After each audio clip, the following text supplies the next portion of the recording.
ఒకటి కాదు రెండు కాదు 2020 నుంచి ఇప్పటిదాకా అచ్యుతాపురం సెజ్లో అలాగే విశాఖపట్నం పరిధిలో పదుల సంఖ్యలో ఫ్యాక్టరీ ప్రమాదాలు జరిగాయి.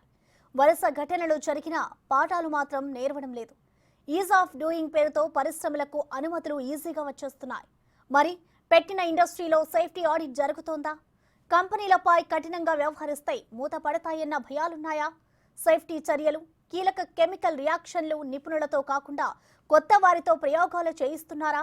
ఇవన్నీ అంతుచిక్కని ప్రశ్నలే. వరుస ప్రమాదాలతో ప్రాణాలు పోతుంటే ఇప్పటికైనా పరిస్థితిలో మార్పు వస్తుందా? డెత్ జోన్ మారుతుందా?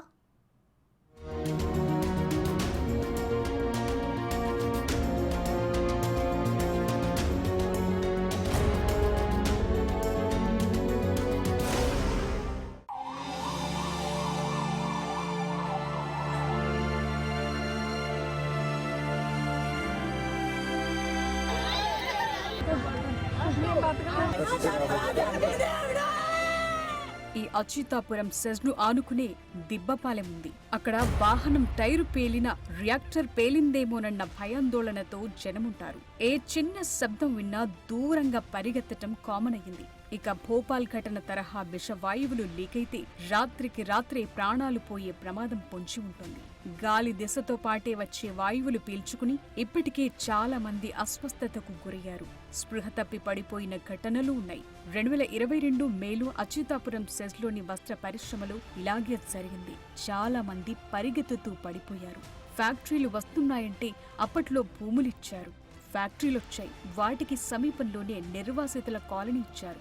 కానీ ఎప్పటికప్పుడు పేలుతున్న రియాక్టర్లతో చుట్టుపక్కల ఊళ్లకు ఏమవుతుందా అని భయంతో ఉన్నారంతా. ఇంత డేంజర్ కంపెనీల పక్కన ఉంటున్నామని గత 4 ఏళ్ల నుంచి మరింతగా తెలిసి వస్తోందంటున్నారు. అన్ని రసాయనాలు తయారు చేసేవి, వాటిని నిల్వ చేసే ఫ్యాక్టరీలే కావటంతో ఇక్కడ అప్పుడప్పుడు చిన్న చిన్న ప్రమాదాలు జరుగుతుంటాయి. రియాక్టర్లు పేలితే ఎవరు ఏమీ చేయలేరు. అయితే దురదృష్టవశాత్తు అచ్యుతాపురం సెజ్లో ఎక్కువగా రియాక్టర్లే పేలుతున్నాయి. వేల లీటర్ల రసాయనాలు ఉండే రియాక్టర్లు పేలుతుంటే దాన్ని ఆపే వ్యవస్థలు దాదాపుగా ఏ ఫ్యాక్టరీలోనూ ఉండవన్న వాదన వినిపిస్తోంది. నిజానికి ప్రాణాలు పోయి భారీ పేలుడు సంభవించి బయటకు కనిపించే ఘటనలు జరిగితే తప్ప ఇతర ప్రమాదాలేవి బయటకు రావంటున్న వారు ఉన్నారు. 2020 నుంచి విశాఖ పరిధిలో అచ్యుతాపురం, పరవాడ సెజ్లు కలిపి అన్ని చోట్ల 19 ప్రమాదాలు జరిగాయి. మొత్తంగా అన్ని రకాల ప్రమాదాలతో 65 మంది చనిపోయారు. వందలాది మంది తీవ్రంగా గాయపడ్డారు. అంటే ప్రమాదాల తీవ్రత రోజు రోజుకు ఎలా పెరుగుతుందో అర్థం చేసుకోవచ్చు.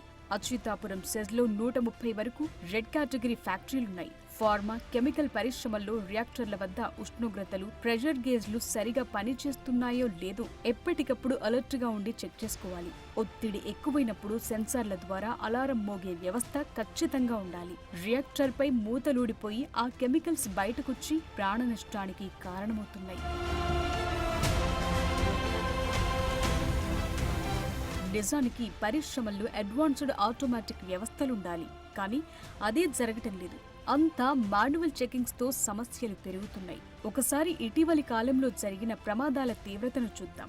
2 నెలల క్రితం వసంత కెమికల్స్ లో రియాక్టర్ పేలి ఒకరు మృతి చెందగా ఇద్దరికి తీవ్ర గాయాలయ్యాయి. గతేడాది జూన్లో సాహితీ ఫార్మా రియాక్టర్లు రసాయనిక ద్రావణం నింపే టైంలో ప్రమాదం జరిగి 7గురు చనిపోయారు. ఇక విశాఖ పరిధిలో ఆర్ఆర్ వెంకటాపురం వద్ద 2020లో ఎల్జీ పాలిమర్స్ లో ప్రమాదం జరగ్గా అప్పుడు 12 మంది బలయ్యారు. ఆ ఘటన తరువాత ప్రమాదకర పరిశ్రమలపై తనిఖీలకు రాష్ట్ర ప్రభుత్వం 156 జియో రిలీజ్ చేసింది. పరిశ్రమల శాఖ, కాలుష్య నియంత్రణ, కార్మిక, ఇన్స్పెక్టర్ ఆఫ్ ఫ్యాక్టరీస్ కలిసి తనిఖీ చేయాలని ఆదేశాలిచ్చారు. కానీ అవేవి ముందడుగు పడలేకపోయాయి.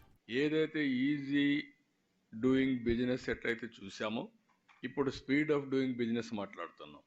ఇక్కడ కూడా ఒకప్పుడు పెట్టిన నామ్స్ వల్ల ఎంత ఫలితాలు వచ్చాయి, ఇంకా ఎఫెక్టివ్గా ఏం చేయగలుగుతామో అవన్నీ తీసుకొస్తాం. ఒక 3 months maximum time will bring everything. ఎవరైనా సరే కార్డు పడేసి మేము ఏం చేసినా జరుగుతుంది అనుకుంటే ఐ వాంట్ టు యాక్ట్. డెఫినెట్గా స్టాఫ్ లేకపోతే స్టాఫ్ పెంచుతాం. టెక్నాలజీస్ అడాప్ట్ చేసుకోవాల్సి వస్తే టెక్నాలజీస్ అడాప్ట్ చేసుకుంటాం. అదే సమయంలో వాళ్ళు కూడా ఫ్యాక్టరీ మేనేజ్మెంట్ కూడా లేటెస్ట్ టెక్నాలజీస్ కూడా అడాప్ట్ చేసుకుంటే నిన్న జరిగింది. Nowadays so many things smell చేసే సెన్సార్స్ వస్తున్నాయి, ఇలాంటి లీక్ అవుతానే సెన్సార్స్ వస్తున్నాయి. ఎంతవరకు టెక్నాలజీ డ్రివన్ మనం ముందుకు పోగలుగుతాం వాళ్ళు కూడా ఆలోచించుకోవాలి. అవసరమైతే గ్రూప్ ఆఫ్ ఇండస్ట్రీస్ మీటింగ్లు పెట్టి వర్క్షాపులు పెట్టి ఇవన్నీ కూడా డిస్కస్ చేస్తాం. డిస్కస్ చేసి అటు గవర్నమెంట్ ఇటు ఇండస్ట్రీ రెండు కలిసి public safety and at the same time environment ఫ్రెండ్లీగా ఏ విధంగా పోవాలన్నా ముందుకు పోతాం. నిజానికి మిగతా కంపెనీలు వేరు, రెడ్ జోన్ ఫ్యాక్టరీలు వేరు. మరి అలాంటి రెడ్ జోన్ పరిధిలోకి వచ్చే పరిశ్రమల విషయంలో జాగ్రత్తగా ఉండాల్సిందే. లేకపోతే పెను ప్రమాదం తప్పదు. భద్రతా చెకింగ్స్ ఎప్పటికప్పుడు చేయాలి, కానీ జరగట్లేదు. గతంలో థర్డ్ పార్టీ ఆడిట్ తో లోపాలను గుర్తించినప్పటికీ వాటిని పరిష్కరించలేదన్న ఆరోపణలున్నాయి. ప్రమాద తీవ్రత పరిశ్రమ దాటి బయటకొస్తే ఆఫ్ సైట్ ఎమర్జెన్సీ ప్లాన్ అమలు చేస్తారు. విశాఖ జిల్లా యంత్రాంగం ఆధ్వర్యంలో పరిశ్రమల శాఖ ఈ ప్లాన్ చేయాలి. 17 ఏళ్ల కిందట ఉన్న ఈ ప్లాన్ ను అప్పటి నుంచి అప్డేట్ చేయలేదు. ఈ టైంలో ఎన్నో కొత్త ఫ్యాక్టరీలొచ్చాయి, ప్రమాదకరమైన పరిశ్రమలు ఏర్పడ్డాయి. జిల్లాల విభజనతో మొత్తం స్వరూపమే మారిపోయింది. అందుకు తగ్గ ఆఫ్ సైట్ ఎమర్జెన్సీ ప్లాన్ పై ఎవరూ దృష్టి పెట్టలేదు. అటు పరవాడ ఫార్మా సెజ్ లో కానీ ఇటు అచ్యుతాపురం సెజ్ లో కానీ ప్రమాదాలు జరిగినప్పుడు ఆయా ఫ్యాక్టరీల యాజమాన్యాలు మీడియాతో కానీ బాధితులతో కానీ మాట్లాడిన సందర్భాలు లేవు. నష్టపరిహారం ఇతర విషయాలన్నీ ప్రభుత్వం తరపునే ఉంటుంది. ఎందుకంటే పరిశ్రమలు రావాలి, ప్రజలకు ఉపాధి కూడా అవసరమే. తాజా ప్రమాదం నేపథ్యంలో పరిశ్రమల్లో భద్రతపై చర్యలు తీసుకోవాల్సిన టైం వచ్చిందంటున్నారు. నిజానికి రెడ్ కేటగిరీ కంపెనీలైనా ఇతరాలైనా సేఫ్టీ ఆడిట్ నిర్వహించి దాన్ని డైరెక్టర్ ఆఫ్ ఫ్యాక్టరీస్ కు సమర్పించాలి. ఈ ఆడిట్ ను ఏటా ప్రతి ఫ్యాక్టరీ చేయించుకోవాలి. ఫైర్ సేఫ్టీ, కార్మికుల భద్రత, పర్యావరణ కాలుష్యంతో పాటు పైపులు, రియాక్టర్లు, ట్యాంకర్లు, ఇతర పనిముట్ల లైఫ్ టైం, ప్రస్తుతం అవి ఎలాంటి స్థితిలో ఉన్నాయి అనే అంశాలను ఆడిట్లో చెక్ చేయాలి. కానీ జరుగుతున్నదేంటంటే సేఫ్టీ ఆడిట్ అన్నది చాలా కంపెనీలు ఫ్యాక్టరీల పేపర్లపైనే చేయిస్తాయన్న ఆరోపణలున్నాయి. అసలు ఫ్యాక్టరీలకు వెళ్లకుండా ఆడిట్ రిపోర్టును సమర్పించేవి ఉన్నాయంటున్నారు. అక్కడి అవకతవకలకు అవకాశం ఏర్పడుతుందని, అందుకే పకడ్బందీ సేఫ్టీ ఆడిట్స్ అవసరమంటున్నారు. అటు డిప్యూటీ సీఎం పవన్ కళ్యాణ్ కూడా ఇదే విషయంపై చాలా సీరియస్ గా ఉన్నారు. కొందరి అభిప్రాయం ప్రకారం నిజాయితీగా ఇండస్ట్రియల్ యాక్ట్ ప్రకారం చేసే సేఫ్టీ ఆడిట్లు ఏ కంపెనీ కూడా పాస్ కాదంటున్నారు. ఫ్యాక్టరీల విస్తరణ, కొత్త పరిశ్రమల ఏర్పాటు, లైసెన్స్ రెన్యువల్, బ్యాంకు లోన్స్ వంటి అవసరాల కోసం ఆడిట్లు చేయిస్తారే తప్ప ఏటా తప్పనిసరిగా సేఫ్టీ ఆడిట్లు చేపట్టే ఫ్యాక్టరీలు దాదాపుగా లేవనే అంటున్నారు. అయితే ఈ పరిస్థితి మారాలి.